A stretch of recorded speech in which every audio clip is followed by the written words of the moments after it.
People walk on this earth with a belief that feels so obvious it never gets tested.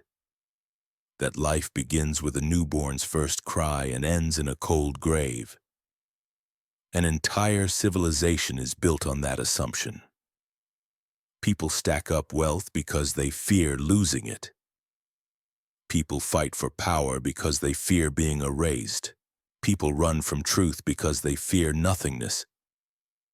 But what if that premise was wrong from the start? What if death, the one thing humans fear more than anything, is not the end at all, but a door we have completely misunderstood? And what if some people have already stepped through that door yet never truly left this reality? Stop for a second and ask yourself, why does the sun rise every day without anyone giving it orders? Why does your heart keep beating without you reminding it? Why does this world run with such precise order, but people still believe everything ends in chaos and emptiness? Could it be that we have gotten used to looking at reality through a doorway that is far too narrow, so we mistake the surface for the whole truth? The Quran makes a statement that demolishes our usual definition of death at the root. Do not say that those who are killed for the sake of Allah are dead. They are alive, but you do not perceive it.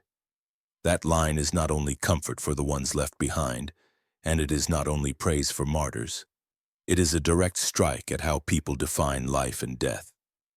Because if there are people buried beneath the earth who are still alive, then life is clearly not locked inside a physical body. And if that is true, then what people call death might simply be a withdrawal from one layer of reality into another. We are taught that this world is everything, that what the eyes see, the ears hear, and the hands touch is the final boundary of existence. But Islam says the opposite. It says the life we are experiencing is only the lowest layer among many layers of existence, a layer where people eat, drink, work, love, then forget. Behind that layer are other levels of life, where time does not move the way we are used to, where space is not a hard wall separating everything, and where life continues in forms that the human mind does not easily accept. The issue is not whether those layers are real. The issue is whether people have the courage to face the possibility that we have misunderstood the entire story. Because if life does not end at death, then so much of what we chase might be built on a massive illusion. And if death is only a transition, then the most important question is no longer how we will die, but which level of existence we will step into next. What makes many people uneasy is not the idea of multiple levels of life, but what it implies. Because if other layers of life exist, then people could exist there too. People not worn down by time, people not trapped by space, people who can appear and disappear, intervene and withdraw, leaving no footprint in official history. And the Quran, along with Islamic tradition, does mention people like this not as legend but as part of a reality that remains hidden. This is where the curtain starts to shake. Because if they exist, then human history is not written only by kings, wars, and empires. It is also adjusted by forces living outside our sight. Some events do not happen because humans decide, but because Allah permits or prevents them through means we do not recognize. This world has not been abandoned. It is being watched, sustained, and guided according to a plan far beyond human understanding. Welcome to Prophetic History Explained. In this video, we are not just retelling familiar stories. We are going to peel back the hidden layers behind the ideas of life and death, so we can look at history through a completely different lens. What you are about to hear may make you skeptical, even uneasy. But if you stay with the journey to the end, you will understand why death was never a period and why some people may still be living among us even if we do not realize it. If this opening already makes you feel like something is off in the way you have always seen the world, subscribe to Prophetic History Explained right now. Your support is what pushes us to keep digging into forgotten truths and bringing you even more unsettling videos ahead. If the last part shattered the illusion that death is the final stop, then the next step is facing a much harder question. If life does not end, where does it continue and how? Islam does not answer that with vague imagery or emotional comfort. Instead, scholars have mapped out a quiet structure of reality, a layered system humans are already living inside, even if most people have no idea. In this view, earthly life is only the lowest level. This is where humans are bound by time, space, and the demands of survival. Every moment passes and cannot be reversed. Every body ages, weakens, and eventually breaks down. Because we live in this level for so long, we assume it is the whole of reality. But Islam says this level is like the surface of an ocean. Beneath it are deeper layers where familiar rules no longer hold the same power. When the body leaves this world, a person does not fall into nothingness. They enter Barzakh, an in-between state between worldly life and the day of judgment. But Barzakh is not a single identical room where every soul is the same. There is a restricted Barzakh, where the soul waits, constrained by the consequences of its previous life. And there is an expanded Barzakh, where the soul is not trapped in a passive condition. There, life continues, but under completely different conditions. This is where the idea of levels of life begins to reveal its depth. Some people do not only live as a soul after death, but retain a complete connection between soul and body. They are not cut off from the world, and they are not fully chained to it either. They exist in a higher, in-between state, where time is no longer a one-way river and space is no longer an absolute wall. This helps explain why Islamic tradition describes certain figures as still alive, even though they are not publicly present in recorded history. On these levels, life is not measured by heartbeat or breath. It is measured by closeness to Allah and by the role each person is assigned within the order of the universe. Someone may have left the earthly world thousands of years ago, yet be more alive than those walking around, eating, laughing, while their souls have been dead for a long time. And the opposite can also be true. Someone can be buried with honor and ceremony, but their real existence ended the moment their worldly life ended. What makes the idea of levels of life hard to accept is not that it is too mystical, but that it forces people to admit the limits of human perception. We are used to judging life by what we can observe: movement, speech, physical presence. But Islam sets a different standard. Real life does not depend on where you are, but on which level of reality you are living in. That is why there are people time does not grind down. For them, centuries passing does not mean what it means for us. They do not grow old, they do not weaken, they are not imprisoned inside a fixed moment of history.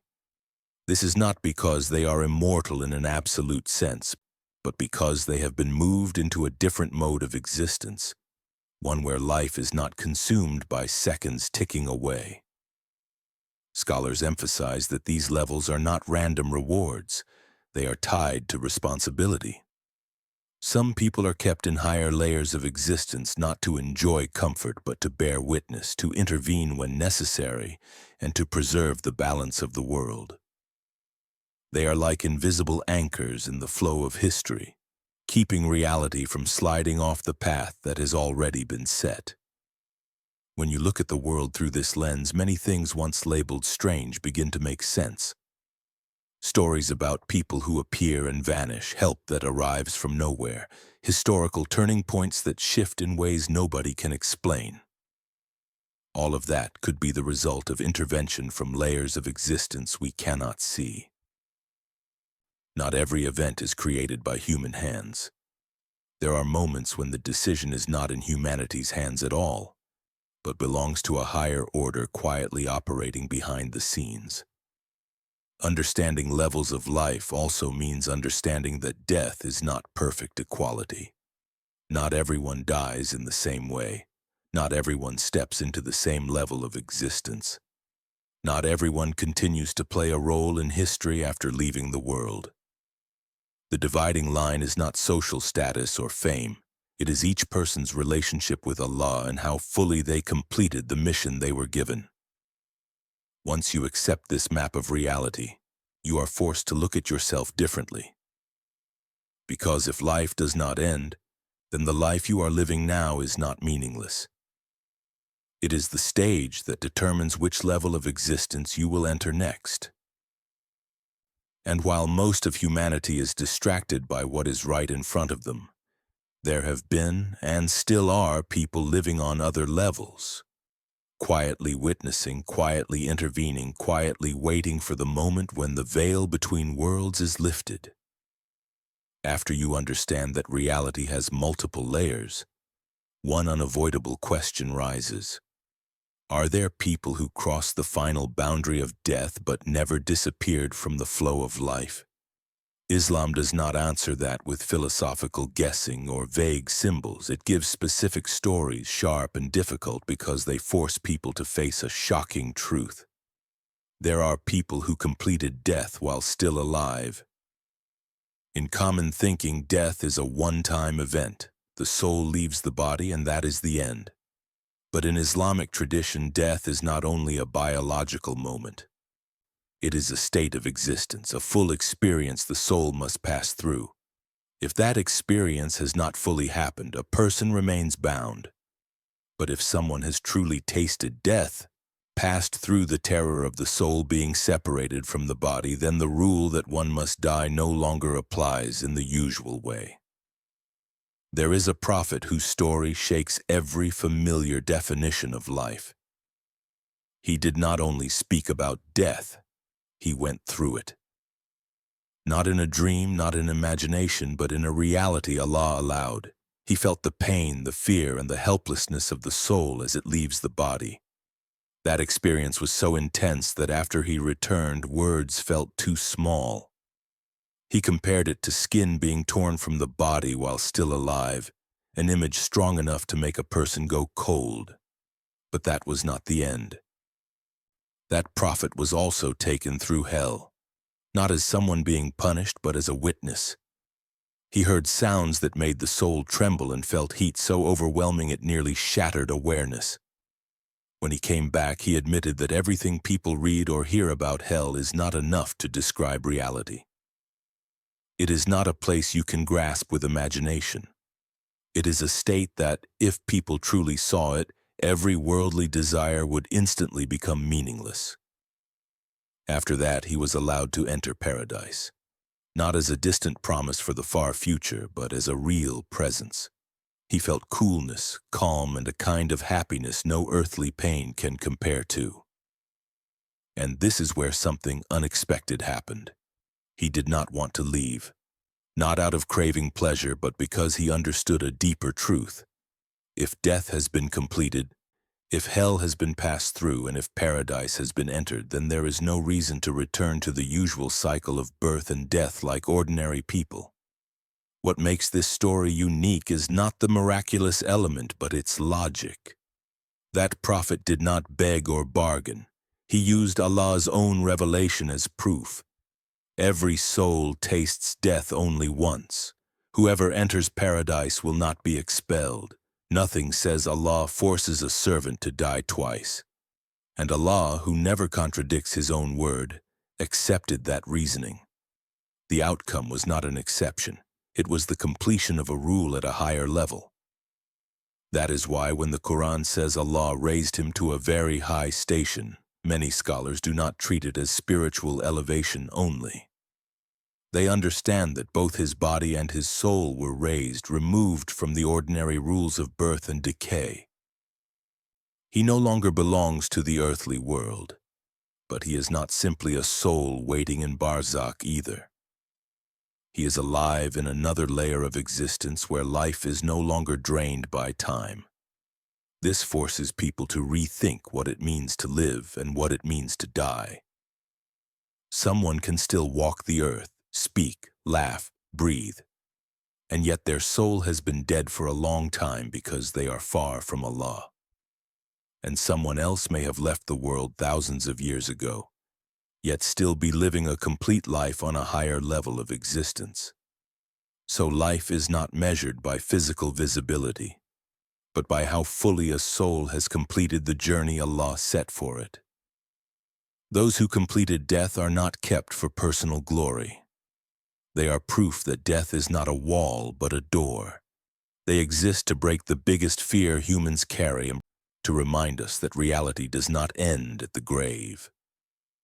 And while most of humanity still trembles at the idea of death, there have already been people who stepped through it, faced it, and continued living. Not as immortal beings, but as witnesses to a truth most people are not ready to accept. There is a layer of existence that confuses people the most, because it is not complete death, but it is not the ordinary earthly life we know either. On this level, there are people not bound by the flow of time, not pinned to a single place, and no longer dependent on normal survival laws. They do not live to be seen, and they do not exist to be recorded. They appear quietly, intervene quietly, then withdraw before anyone realizes they have just been touched by a reality beyond human understanding. These people do not belong to the world of crowds. They do not sit on thrones, they do not lead armies, they do not leave empires or graves behind. Their traces are not in official history books, but in life's hardest-to-explain moments. An accident that should have been unavoidable, suddenly prevented at the last second. Someone standing on the edge of despair, receiving help from a stranger and never seeing that person again. A historical event turning on a dime with no clear reason. In moments like these, Islam teaches that not everything is random. There are invisible hands that have been allowed to intervene. What is hardest to accept is not their existence, but how they act. Because their actions can clash directly with the surface-level moral standards people use to judge. Something can look unfair. A decision can look cruel. An intervention can look destructive. But on a deeper level, where events are weighed not by the present moment but by long-term consequences, those same actions can be protection, justice, and mercy that humans do not have the patience to understand. That is why Islam emphasizes that knowledge of this level cannot be reached by ordinary effort. It does not come from study, research, or logical deduction. It is a kind of knowledge granted directly by Allah. Knowledge that no matter how intelligent a person is, they cannot reach unless it is given. It is not meant to satisfy curiosity. It is meant to carry out Allah's will in situations where human reason would protest. The story of a brief journey shared by a great prophet and a man given hidden knowledge has become a mirror that exposes the limits of human perception. That prophet represents the peak of law, morality, and revealed reason. Yet even he was shaken by actions he could not accept. That reveals an uncomfortable truth. Even the most righteous person does not hold the entire picture. There are layers of reality that, if you look at them with only earthly eyes, you will see nothing but wrong and chaos.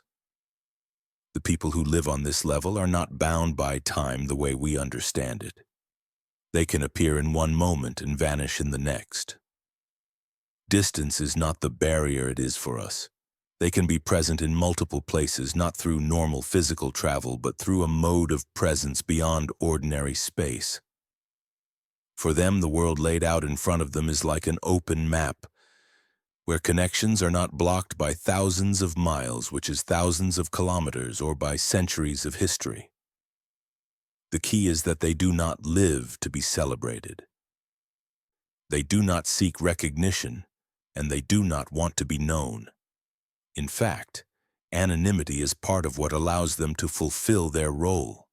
If people recognized them, if the world started venerating them, the intervention would lose its testing nature, and the order Allah established would be disrupted.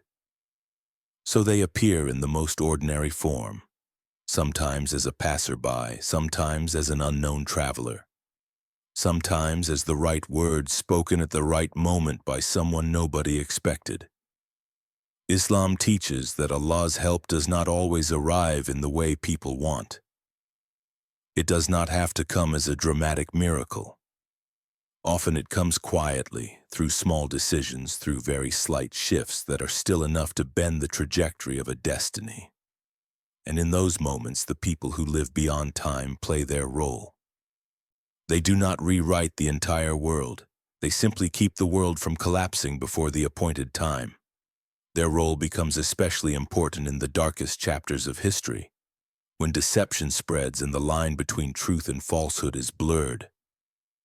Islamic tradition says that the closer humanity gets to major trials, the more subtle their presence becomes.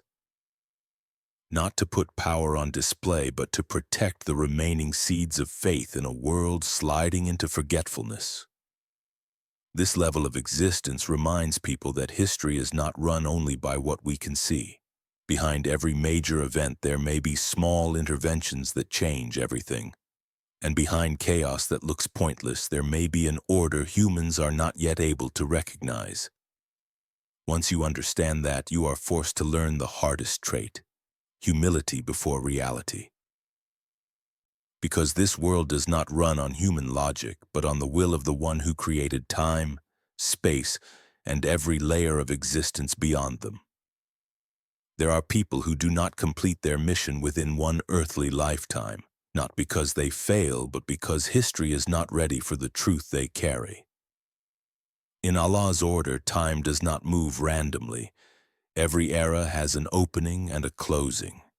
And there are people who are kept not for the present, but for the final moment when every illusion reaches its peak and can no longer hide the truth. Islam does not view history as a straight line. It is a series of trials that increase in intensity. The more humanity advances materially, the deeper spiritual blindness can become. What was once sacred is turned into an empty symbol. Revelation is twisted into a tool of power. And humans, intoxicated by self-glorification, begin confusing the Creator with themselves. In that setting, Allah does not let history slide into total collapse. He preserves certain key people like final pieces of a picture that is not finished yet. There is a prophet who did not die the way the world assumes. He did not fall to violence, and he was not turned into a symbol of tragic defeat. His being raised was not only personal protection, it was a cosmic delay, because if he had died then, truth would have been buried with him. Humanity was not ready to tell the difference between truth and misguided worship. So he was kept, living beyond time, waiting until the world itself exposes its own deception. When that moment comes, his return is not to begin something new, but to end a distortion that has lasted for centuries. He will not come as a god, and he will not seek worship.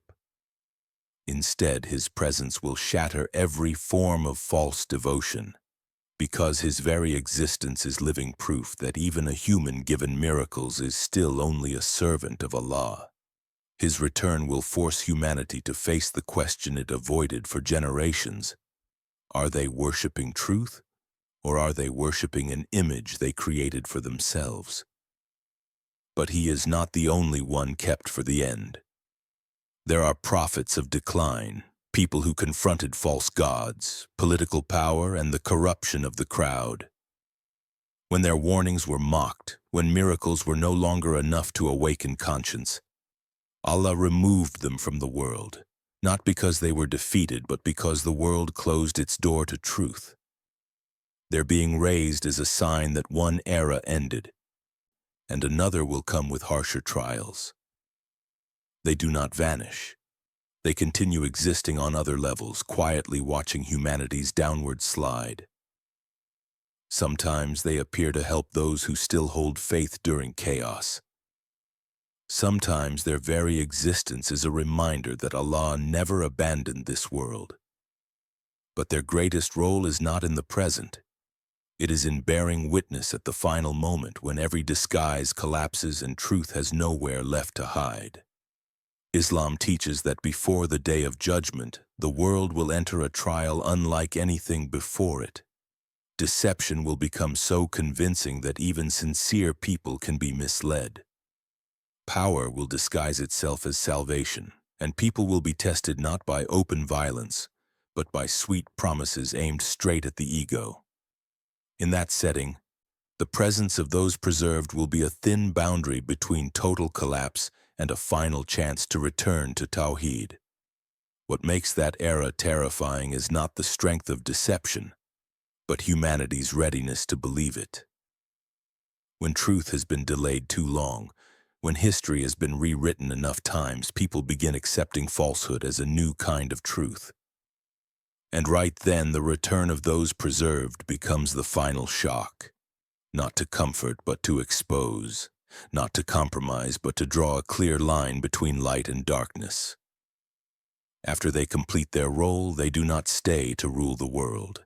They do not build a new empire, and they do not leave behind a legacy of power. They withdraw, so humanity must face the consequences of the choices it made, because their purpose was never domination. It was bearing witness to truth at the precise moment when that testimony cannot be denied. The end of history in this view is not a random catastrophe. It is the closing of a cycle prepared long ago. The people kept for the last moment are a sign that everything is unfolding according to order. And when the final veil is lifted, humans will realize they were never abandoned. They were simply too distracted by the illusion of the present to notice that truth was waiting patiently until the moment could no longer be delayed. The deepest lesson from this entire journey is vigilance. Vigilance toward the limits of human reason. Vigilance toward the fact that not everything can be judged by surface standards. And vigilance toward personal responsibility in a world that is not neglected. When people understand that Allah moves history through deeper layers, they learn humility. Instead of rushing to conclusions, they learn to observe. Instead of collapsing into despair at chaos, they hold firm to faith that order still exists even when it is hidden. Applying this to everyday life does not mean waiting for miracles or supernatural interventions. It starts with very practical things. Living more consciously with your choices, refusing to trade truth for convenience, refusing to let fear of nothingness drive every decision. It means nurturing your connection with Allah in daily life, because that connection, not power or reputation, is what determines the lasting value of a human being. And most of all, it is the ability to stand steady in seasons when the world feels foggy, refusing to lose direction just because the crowd has turned its back on truth. If this has helped you see the world through a different angle, if you are starting to sense that history and reality run far deeper than what we were taught, join the Prophetic History Explained community. There, we will keep exploring forgotten truths, the stories of the prophets, layers of existence, the end times, and the signs many people are ignoring in the modern world.